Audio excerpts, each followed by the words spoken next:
तो एक ही बाण संपूर्ण सेना का अंत कर सकता है। श्री कृष्ण ने उनकी परीक्षा लेने के लिए एक समीप के पीपल के वृक्ष की ओर संकेत किया और कहा, यदि ऐसा है तो इस वृक्ष के सभी पत्तों को एक ही बाण से भेद कर दिखाओ। बर्बरिक ने भगवान का स्मरण किया और बाण छोड़ दिया। देखते ही देखते बाण ने वृक्ष के प्रत्येक पत्ते को भेद दिया। उसी समय श्री कृष्ण ने एक पत्ता अपने पैर के नीचे छिपा लिया था। बाण उनके चरणों के चारों ओर घूमने लगा। तब बर्बरिक ने कहा, ब्राह्मण देव, कृपया अपना चरण हटा लीजिए, क्योंकि उसके नीचे भी एक पत्ता है। श्री कृष्ण उनकी शक्ति देखकर अत्यंत प्रसन्न हुए। फिर उन्होंने पूछा, यदि तुम युद्ध में जाओगे तो किसका साथ दोगे? बर्बरिक ने वही उत्तर दिया, जो पक्ष हारता हुआ दिखाई देगा मैं उसी का साथ दूंगा।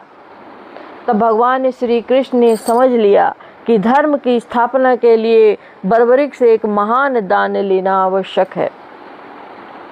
उन्होंने कहा, मैं ब्राह्मण हूँ, क्या तुम मुझे दान दोगे? बर्बरिक ने हाथ जोड़कर कहा, ब्राह्मण देव, जो भी मांगेंगे मैं अवश्य दूंगा। तब श्री कृष्ण ने कहा, मुझे तुम्हारा शीश चाहिए। क्षण भर के लिए वातावरण शांत हो गया, किंतु बर्बरिक तनिक भी विचलित नहीं हुए। उन्होंने विनम्रता से कहा, दान देने से पहले कृपया अपना वास्तविक स्वरूप दिखाइए। तब भगवान श्री कृष्ण अपने दिव्य चतुर्भुज स्वरूप में प्रकट हुए।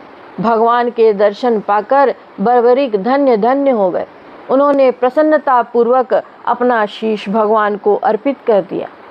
इस कारण वे शीश के दानी कहलाए। भगवान श्री कृष्ण ने उनकी अतुलनीय भक्ति और त्याग से प्रसन्न होकर कहा, वत्स, तुम्हारा यह बलिदान युगों युगों तक स्मरण किया जाएगा। कलयुग में तुम श्याम नाम से पूजे जाओगे। जो भी सच्चे मन से तुम्हें पुकारेगा उसकी मनोकामना पूर्ण होंगी। तुम हारे हुए निराश लोगों का सहारा बनोगे।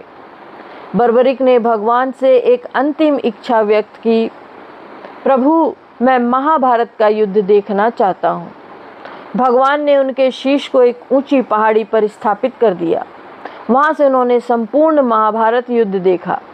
युद्ध समाप्त होने पर जब पांडवों में यह चर्चा हुई कि विजय का सबसे बड़ा श्रेय किसे है, तब भगवान श्री कृष्ण ने बर्बरिक के शीश से पूछा,